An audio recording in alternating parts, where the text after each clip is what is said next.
Trời ơi. Ôi bây chìm chặt thử bạn nhầm ta là ăn chưa ốc sai gặp bánh ấy đấy clay cho được không clay sao bấm bấm ở đây này. Mà bông không có đam này mà lò bồn buồn vặt đấy chứ ai nhung sọc mai chưa đúng không lo lên nhé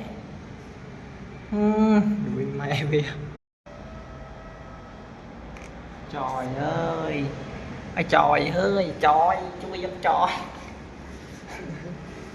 mày về đó ốc sao mà ấy ngon tất cả nghe cho thưa ấy cái tình này chơi mai á chưa làm gì phải